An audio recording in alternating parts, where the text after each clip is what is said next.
Hello and welcome to the channel. This is a brand new channel dedicated to everything Barcelona related. Well, I thought I might as well get this channel up and running because my dog is sick and tired of listening to me going on about Barcelona.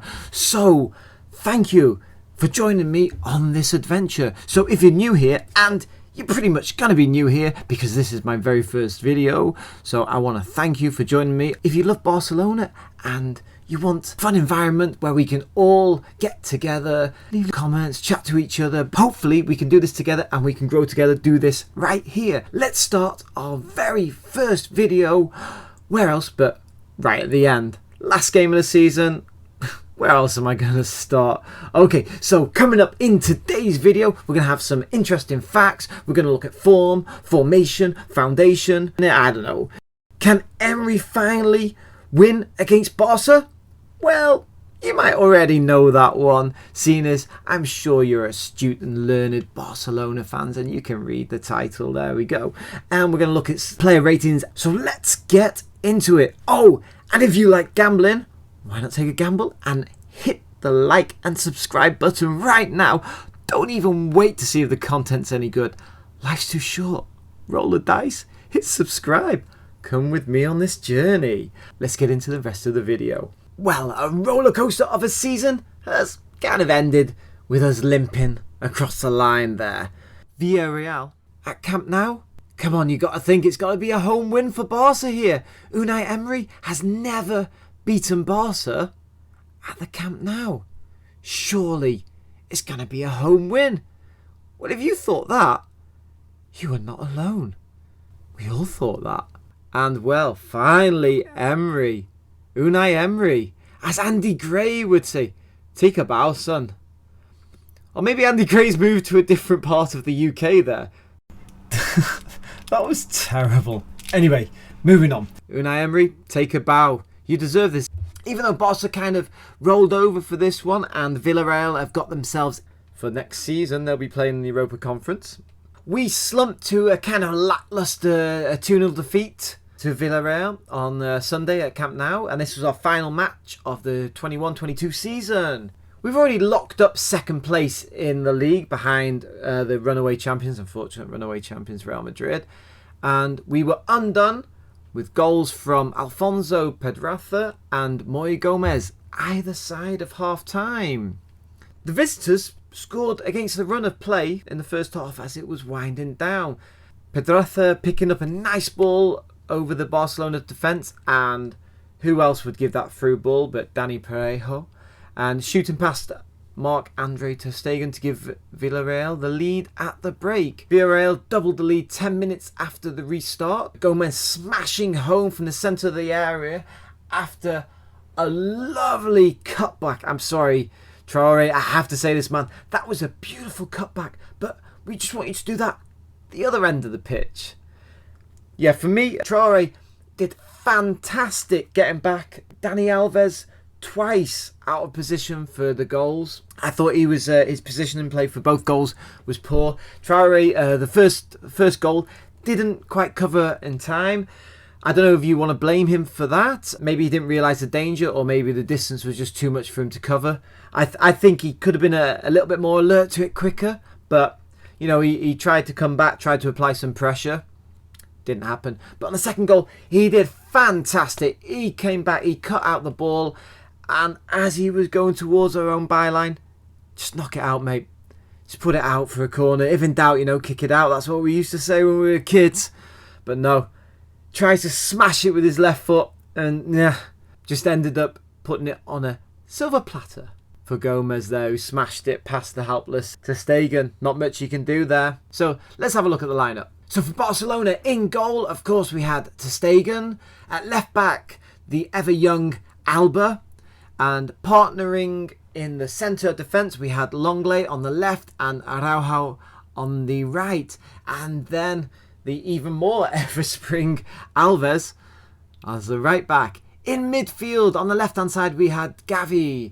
And then in the centre, Busquets. And on the right-hand side, De Jong. Up front, the front three consisted of, on the left, Torres. On the right, Traore, and in the middle, Aubameyang. Let's have a look at player ratings then. So, Ter Stegen, I would give him probably 5 or a 5.5 out of 10. Wasn't a bad performance from the German shot stopper, but I mean, he did concede 2 goals, and although he did concede 2 goals, he could have done much to prevent them from going in, I reckon. His distribution was on par as pretty much what you'd expect for him, and he was quick on his feet to handle a somewhat dangerous back pass from Longley. Alba remained a constant threat, getting up and down, and he held his width. I think this was part of Xavi's plan, was for Alba and Alvarez to hold the width. We saw them at the extremes. So, Alba tried to make things happen, combined quite well with Fernando Torres down the left-hand side. So, I'd say about 6 out of 10 for him. Longley was alright. I'd give him probably 5.5. Yeah, decent performance, not bad. He wasn't really at fault for either of the 2 goals, and he helped the team circulate possession quite well. He did have one risky back pass, but he was bailed out by our German in the sticks. And in the second half, I did see him sprint with the ball at his feet, trying to circulate possession faster, trying to inject a little bit of tempo. So maybe give him a 6 for that. Araujo, what can I say, man? What can I say? Rolls Royce of a defender. Rolls Royce, I love the guy, man. He handled Villarreal forwards with vigour and strength. Even when he looked second favourite to get the ball, he just eased the attackers out of the way, and crowning off a fantastic performance. A few step overs, feints, going left, knocking it to the byline, using his strength and pace to get past. Again, another reliable, fantastic performance from Araujo. I would give him probably an 8.5 there. Dani Alves on the right hand side, I would say he was for the second week in a row another poor game, disappointing performance. Yeah, he's fairly decent going forward, but has become a little bit of a liability at the back. And in the last 2 weeks, I think he's been a bit subpar in the attacking phases. So, completely out of position for the first goal, leaving the entire right flank open. And pretty much the same thing happened for the second, although Traore did manage to cover. But then, well, we know what happened after that. Sergio in the middle, probably a 6 for me. I mean, he's crucial. He keeps Barcelona ticking. Even his average performances steers us in the right direction. He released a bit of a rocket in the first half that worried Rui, and you can always rely on him to make smart tackles to break down Villarreal's attack. However, he wasn't able to prevent both counter-attack goals. Frankie de Jong, dynamic up and down, making some deep runs, trying to break through the line of defence, running from deep. Quick on his feet, good close control. Had a disallowed goal in the 72nd minute, which I thought finally something's happened here, but correctly ruled for offside. Gavi, this got to be a 5 from Gavi, I think. This was a subpar performance from Gavi. We saw him doing his trademark, getting stuck in there. I think he picked up a yellow as well, but hooked off 20 minutes to go, replaced. Gavi will hopefully sort out his contract and continue with Barca next year. I love this kid, man. I just love the tenacity. It's like a pit bull. Pit bull terrier, won't give anything up. Dog with a bone. Varane on the left. Started off well, but faded. Looked tired. I've said this, I don't know, well, you haven't heard me say this, but since Varane's been there, he gets into fantastic positions, does everything right apart from the finish. So, I mean, that's a sign of a quality player. He is making the right runs, he's being found, he's linking up well with the other teammates. But yeah, just not finishing it off, although he has bagged a few goals. I think fatigue, having played most of the games he's been available for, so probably a 6.5 for me. Aubameyang, I think going to have to give him a 4 here. Unfortunately, those days where Aubameyang doesn't have his shooting boots on, it doesn't look good, does it? It doesn't look good. Yeah, ineffectual and not really active in any of the build-up. But if you give him half a chance, he can stick it away. But this game, didn't work out for him. Had a few attempts, but well wide, and I think he had a half volley chance, but didn't make a good connection on it, and he was hooked off in the 57th minute on a quiet night. Traore, well. Yeah, I'm gonna give him maybe a 3.5. I like him. I love what he brings. He brings something different. He is dynamic. He is pacey. He is strong. He is direct. Maybe this isn't the type of player Barcelona want, but it's exciting. You don't know what he's going to do when he gets the ball. I think half the time he doesn't know what he's going to do when he gets the ball. So it's exciting. Where's he going? What's he doing? Unfortunately, it's usually running down blind alleyways with his head down, headless chicken, frustrating the hell out of his teammates. But occasionally, yeah, he does get to the byline. And even times when you think he's overcooked it, he's not going to get there, he can use those big, strong arms of his. Gets round the defender, puts in a cross. Unfortunately, end product, hit and miss. Bit of a roulette where it's going to go with him. But I do like him. I do hope that his assist for Gomez was not his final contribution in a Barca shirt. But we'll have to have a look. So, substitutes. Dembele came on for Traore in the 57th minute. And, wow, he struggled. I recall 3 times not being able to control the ball and knocking it out. I mean, I can do that, man. Maybe I should have come on instead. Fati, yeah, he came on in the 57th minute for Aubameyang. Still trying to get back to fitness. You can still see he's not quite there, although given half a chance, he is very dangerous and he does link with the players very well. You can see he offers something different that a lot of the Barca players haven't got. So hopefully he can work on this, continue to improve on these performances, build up, get himself stronger, and hit the ground running next season. Memphis. Not really much he could do. Only 20 minutes on the pitch. He had a decent chance to score in stoppage time, but didn't score. Yep, we'll see if he's still here next season. And Ricky. Yeah, he had 20 minutes, but didn't see that much from him. And Mingueza, only 10 minutes came on. Yeah, it's hard to really say.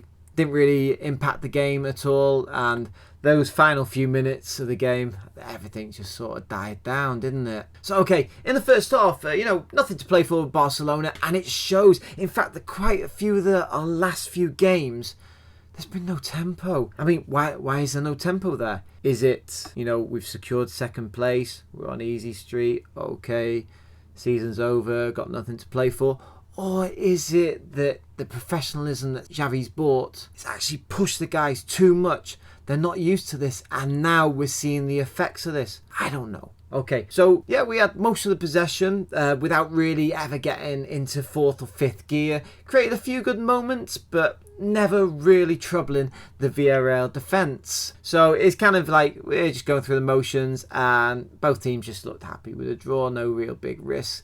And just as we're about to head for the goalless first half, the yellow submarines, took advantage of what was pretty much their only clear chance of the period to take the lead. Danny Parejo, lovely through ball as always, and Pedraza showing great composure in front of goal to slot it away.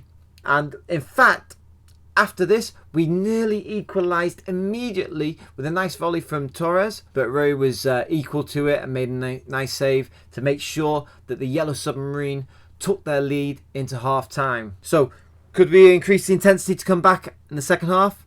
Yeah. Nah, second half kind of followed the same script as the first. We had the possession, but not really doing much with it. And Villarreal scoring with their only chance. Said it before.